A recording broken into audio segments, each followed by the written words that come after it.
इस महत्वपूर्ण वीडियो में हम लोग किसी की सदाबहार अमीरी के रहस्य को समझने वाले हैं। लोग धन जमा करते हैं, धनी या अमीर भी बन जाते हैं, समृद्धि भी उनके पास आ जाती है, लेकिन यह ठहरती बहुत कम लोगों के पास है। तो ऐसा कोई चीज़ है जिसकी समझ सभी लोगों के पास नहीं है, तो वह जो रहस्य है वह रहस्य उन लोगों के लिए रहस्य है जो इसको नहीं समझते हैं, कभी ध्यान देकर समझने का कोशिश नहीं किए हैं। लेकिन बाकी लोगों के पास तो यह मात्र एक संस्कार है, एक कौशल है, एक आप इसे कहें कि मानसिकता है, यह एक सोच है।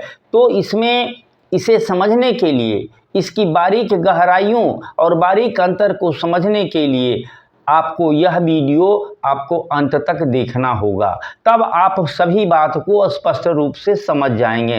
वैसे भी यदि आप माने तो समृद्ध बनना और सदाबहार बना रहना, सदाबहार अमीर बना रहना हर आदमी का अधिकार है, और यह नैसर्गिक भी है, नेचुरल भी है, स्वाभाविक भी है और समुचित भी है।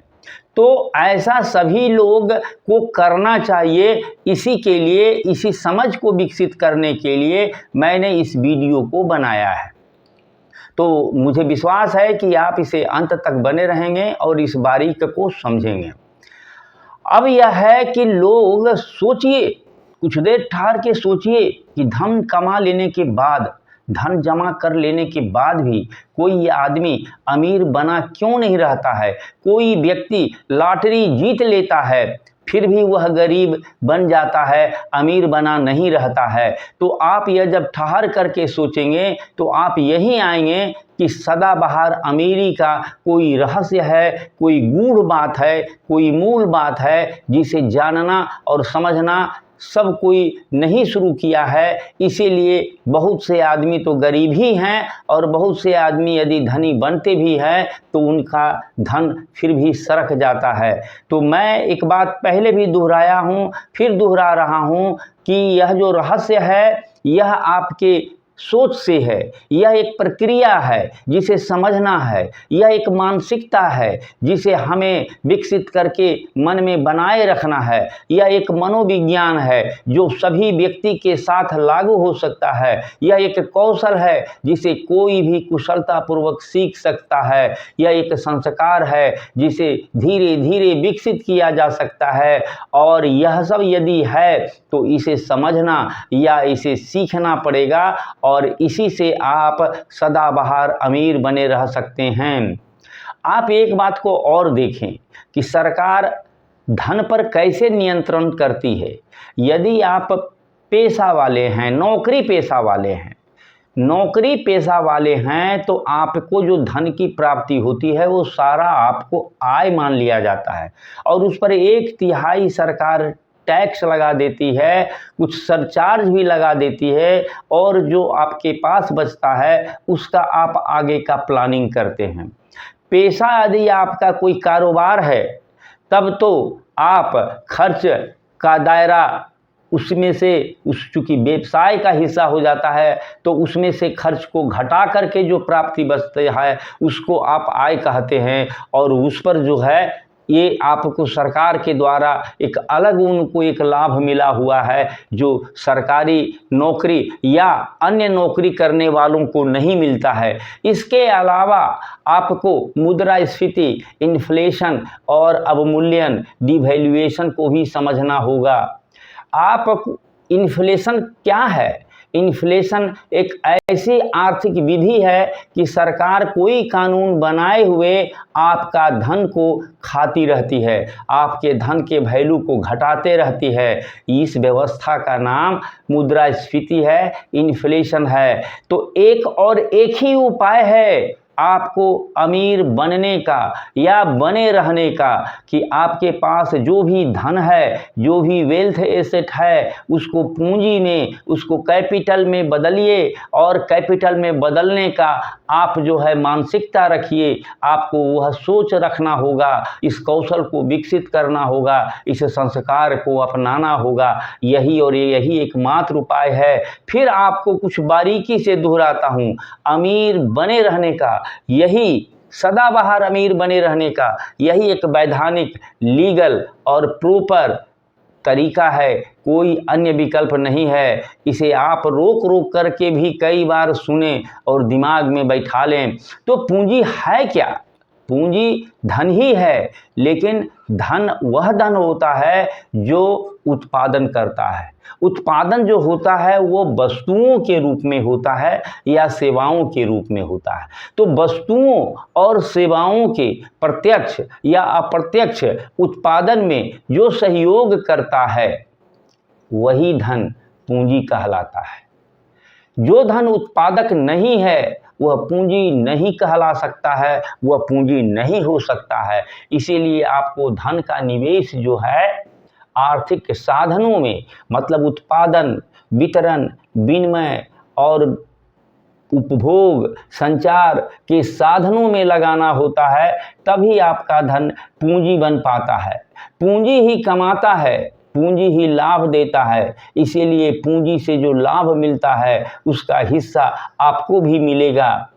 इतना ही नहीं, पूंजी रोजगार भी बढ़ाता है, उत्पादन भी बढ़ाता है। इसीलिए लोगों को शांति का माहौल देता है, समृद्धि का फिजा देता है और इसी पूंजी से फिर समृद्धि का एक साइकिल शुरू होता है। आप कहें चेन रिएक्शन शुरू होता है।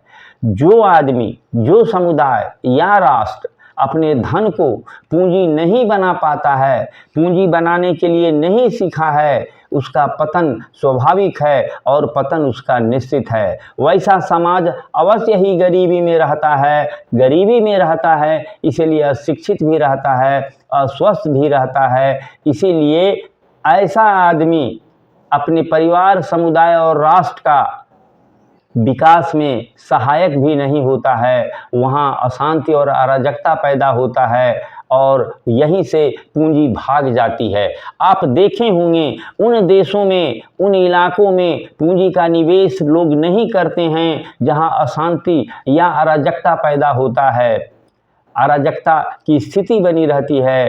तो इससे आपको उनका भविष्य अंधकार दिखता है। तो आपको ये देखना पड़ेगा कि आप उतना धन कमा पाते हैं? नहीं कमाते हैं, कोई भी नहीं कमाता है। इस बात को भी मैं आगे विस्तार से बताऊंगा। तो अभी इस बात पर ध्यान देना है कि आपका जो धन है वो जो लग रहा है वो उत्पादक कार्य है या अनुत्पादक कार्य है। तो यहाँ आपको यह समझना है कि प्रोडक्टिव कार्य क्या होता है और अनप्रोडक्टिव कार्य क्या होता है। अनुत्पादक कार्य जो अनप्रोडक्टिव है वह या तो दिखावटी है या अनावश्यक धार्मिक कार्यों में खर्च किया जा रहा है। धार्मिक कृत्यों को करना मैं मना नहीं कर रहा हूँ, लेकिन उसको आडंबरपूर्ण बनाना, दिखाना, अरे भाई धर्म की जो चीज़ होती है वो हमारे अंदर की चीज़ होती है, घर के अंदर की चीज़ होती है। लेकिन यदि अपने धार्मिक कार्यों को अपने घर और परिवार से बाहर निकाल रहे हैं, मतलब आप अपने धन का उसमें अनावश्यक खर्च कर रहे हैं, मतलब उस धन का आप दिखावटी खर्च कर रहे हैं और इस तरह से यह खर्च अनुत्पादक है, उत्पादक नहीं है। तो आपको अपने परिवेश में देखिए, मैं ज़्यादा विस्तार से नहीं बताऊंगा कि कौन सा धन से उत्पादन बढ़ता है, रोजगार बढ़ता है और किससे नहीं बढ़ता है। जिससे उत्पादन रोजगार बढ़ता है वह धन ही पूंजी है और वही आपके समाज और राष्ट्र के लिए हितकारी है। बाकी धन लगना कौन श्रेणी में आएगा आप बेहतर समझते हैं। आपको हमेशा सजग, कॉन्शस और सतर्क, अलर्ट रहना है कि आपका धन अवश्य ही पूंजी बने। शरीर की न्यूनतम आवश्यकताओं के लिए जो आवश्यक धन का खपत होगा, उसके बाद जो बच जाता है धन, उसको पूंजी बनाने में ही समझदारी है। तो शरीर की न्यूनतम आवश्यकता में जो है आपका खाना, आपका स्वास्थ्य, आपका शिक्षा, आपका जो रहन सहन के लिए जो आवश्यक है उसकी बात कर रहा हूँ। इसके बाद जो धन बचता है उसको पूंजी बना देने का संस्कार, समझ आपको विकसित करना होगा। और जो विकसित समाज हैं और जो विकसित अर्थव्यवस्था है उनका यही राज है, यही अंदरूनी कहानी है। हर व्यक्ति नौकरी नहीं कर सकता है। हर व्यक्ति रोजगार भी नहीं कर सकता है। जो नौकरी कर रहे हैं वो नौकरी करें, तो वैसे व्यक्ति व्यवसाय भी नहीं कर सकते हैं। तो पूंजी बनाने में, धन को पूंजी बनाने का एक ही उपाय है, व्यवसाय करना। व्यवसाय आप करेंगे, असंगठित स्वरूप में करेंगे या संगठित स्वरूप में करेंगे, छोटे मात्रा में करेंगे, कुछ मिला करके लोगों को बड़े मात्रा में कर सकते हैं। ये करना ही धन को पूंजी बनाना है। लेकिन जो नौकरी कर रहे हैं, खुद व्यवसाय नहीं कर सकते हैं, उनको पूंजी बाजार में पूंजी लगाना होता है। तो पूंजी बाजार में ज्वाइंट स्टॉक कंपनियां होती है। मैं पहले भी बता चुका हूं और भी यहाँ भी स्पष्ट करूँगा कि जिनमें निवेश करने के लिए स्टॉक एक्सचेंज होते हैं। शहर के लोग तो इसे जानते हैं, लेकिन बहुत से ग्रामीण लोग या छोटे नगर के लोग इसे नहीं समझते, जानते हैं। इसीलिए यहाँ पर मैं 1 मिनट ज़्यादा समय लेकर के इसे बता देना चाहता हूँ। कंपनी एक कल्पित वास्तविकता होती है, एक इमेजिनरी रियलिटी होती है, जो सरकार के विशेष नियमों से स्थापित होता है। इसके लिए भारत में जो है पहले 1956 का कंपनी अधिनियम था, अभी भारत में कंपनी अधिनियम 2013 है। इसी के अंतर्गत शेयर बाजार काम करता है। तो शेयर को हिंदी में अंश, शेयर हिस्सेदारी कहते हैं, और इसके धारक को अंशधारक, हिस्सेदार या शेयर होल्डर कहते हैं। शेयरों के बंडल को स्टॉक कहते हैं, और स्टॉक के खरीद बिक्री के जगह को स्टॉक एक्सचेंज कहते हैं। लेकिन स्टॉक एक्सचेंज में बहुत से निवेशक आपको रोते हुए मिल सकते हैं, आपको परेशान नहीं होना है। ये निवेश के नाम पर शेयरों का व्यापार करते हैं, एक दिन में कई बार खरीदते बेचते हैं और सप्ताह में भी कई बार खरीदते बिकते हैं। दरअसल ये निवेश नहीं करते हैं, निवेश के नाम पर अपने धन का व्यापार करते हैं, और ऐसे लोग कभी अस्थाई अमीर नहीं बनते हैं। ऐसे ही ट्रेडिंग करने वाले लोगों को आप देखेंगे कि उनका समूल परिवार को सुसाइड करना पड़ता है। क्यों? क्योंकि वे अपने मित्र से, रिश्तों से इतना पैसा उठा लेते हैं लोभ दे करके, उतना वो ट्रेडिंग में कर नहीं पाते हैं, और अंत में कहानी अंत हो जाता है। तो यह मैं साधारण जो लोग हैं, जो छोटे नगर और ग्रामीण क्षेत्र से हैं, उनको मैं बता रहा हूँ कि यह निवेश नहीं है, इसी को जुआ खेलना कहते हैं, और उसकी गति भी जुआ के खिलाड़ी की गति की तरह ही कहानी समाप्त होती है। तो आप इस बात पर ध्यान रखें कि निवेश से कमाई, मतलब पूंजी से कमाई, शेयर को अपने पास ही रखकर की जाती है, उसको खरीदने और बेचने के व्यापार से कमाया नहीं जाता है। माने निवेश से जो कमाई होगा, मतलब शेयर में आपने जो धन लगाया उसे रखिए, उसे लगाइए और समझ करके कभी खरीद बिक्री कीजिए, लेकिन लंबे समय से आपको वो लाभ देगा।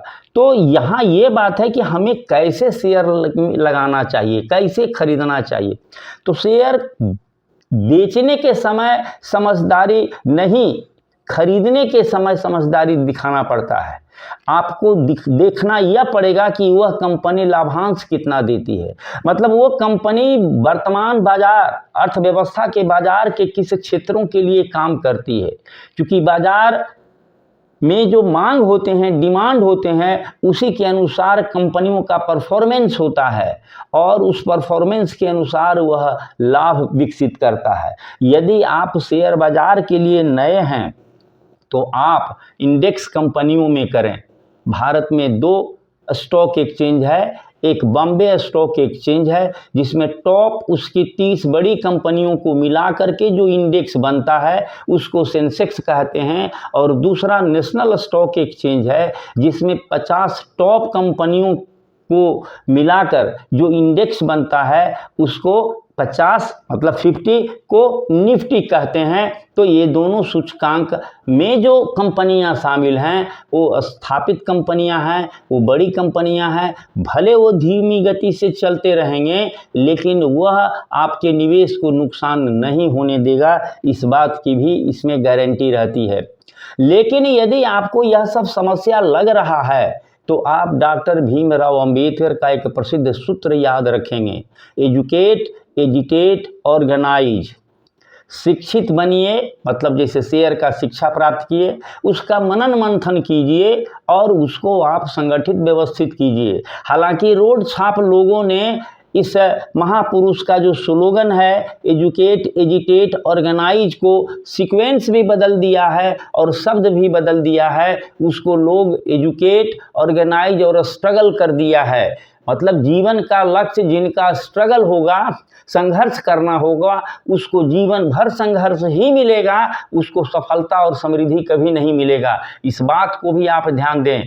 और इनका जो प्रसिद्ध वाक्य है उसको फिर से दोहरा दे रहा हूँ। ओरिजिनल जो है एजुकेट, एजिटेट, ऑर्गेनाइज, मतलब पढ़िए, उसको समझिए, उसको मथिए। एजिटेट, एजिटेटर दही के घोटना को कहते हैं, दल घोटना को कहते हैं एजिटेटर। घोटिए और उससे जो प्राप्त हुआ उसको व्यवस्थित कीजिए अपने रिक्वायरमेंट के लिए। तो आप पूंजी बाजार का अध्ययन कीजिए, उससे शिक्षा प्राप्त कीजिए, उस अध्ययन में उस कंपनी के जो प्रोडक्ट है उसका क्या डिमांड है, उसके संबंध में बाजार की क्या नीतियां हैं, शक्तियां हैं, उस पर चिंतन मनन करें और उसे फिर व्यवस्थित करें। हो सकता है कि अभी आप अकेले हों, कोई आपका मेंटर, गुरु, परामर्शदाता नहीं मिला हो, तो आप अपने कुछ मित्रों को, लाइक माइंडेड लोगों को बनाइए। आप ये जान लें कि शेयर का जो बिचौलिया और जो शेयर का कारोबार करता है वो आपसे ज़्यादा नहीं होता है, और वो जो इंडेक्स का ऊपर चढ़ना होता है उसका वास्तविकता से कोई मतलब नहीं होता है। इस 8 अरब की आबादी में इतने कारण होता है कि जब बाजार के खिलाड़ियों को गिराना होता है तो उन अरबों करोड़ों कारणों में से 2 कारण को बता करके उसको नीचे कर देते हैं, और जब उनको ऊपर उठाना होता है तो उन्हीं में से कोई चीज़ को उस पर फोकस कर करके उठा देते हैं। ये दरअसल होता नहीं है उसके कारण, ये खिलाड़ियों का खेल का हिस्सा होता है। इसीलिए आप धैर्य रखें, इत्मीनान रखें और कंपनियों का जो आप स्टडी किए हैं उसके फंडामेंटल को समझ करके उसमें लगाने का कोशिश करें। और निवेश के जो अन्य स्वरूप हैं उस स्वरूपों पर मैं यहाँ कुछ विस्तार से नहीं बताने जा रहा हूँ। एक बात और ध्यान में रखिएगा कि कोई भी व्यक्ति इतना नहीं कमाता है कि उसको बचत हो ही जाए, वह सेविंग कर ही ले। दरअसल बचत के लिए बचत का आदत बनाना होता है, बचत का संस्कार विकसित करना होता है, बचत की एक मानसिकता होती है। आप वस्तु या सेवा या और खर्च का जो निर्णय है उसमें दिल से निर्णय नहीं लें, उसके लिए दिमाग का उपयोग करें। मतलब अपनी भावनाओं के स्थान पर अपने विवेक से काम लें। यह उलझन भरा काम हो सकता है, शुरुआती समय में यह मुश्किल दौर हो सकता है, लेकिन यह धीरे धीरे व्यवस्थित होता जाता है। आपको विलासिता की वस्तुओं को खरीदने से बचना होगा। विलासिता की वस्तुएं होती क्या है? किसी का आप देख करके खरीद ले रहे हैं, या आपका जो काम है उसके बिना भी चल सकता है, उसको मतलब जो आवश्यक है, जिसके बिना काम नहीं चल सकता है वो जरूरी है, और जिसके बिना काम चल सकता है और फिर भी खर्च कर रहे हैं वो आपको लग्जरी में गिनती आ जाता है। मतलब एक ही सामान अलग अलग व्यक्तियों के लिए आवश्यक हो सकता है या विलासिता हो सकता है, यह आपको समझना है। इस पर कोई दूसरा व्यक्ति दखल नहीं दे सकता है। आपके दिल को मनाना आपका काम है। आपको दिमाग कोई दे सकता है, लेकिन दिल तो आपको समझना होगा और दिल पर आपको अपने से काम करना होगा।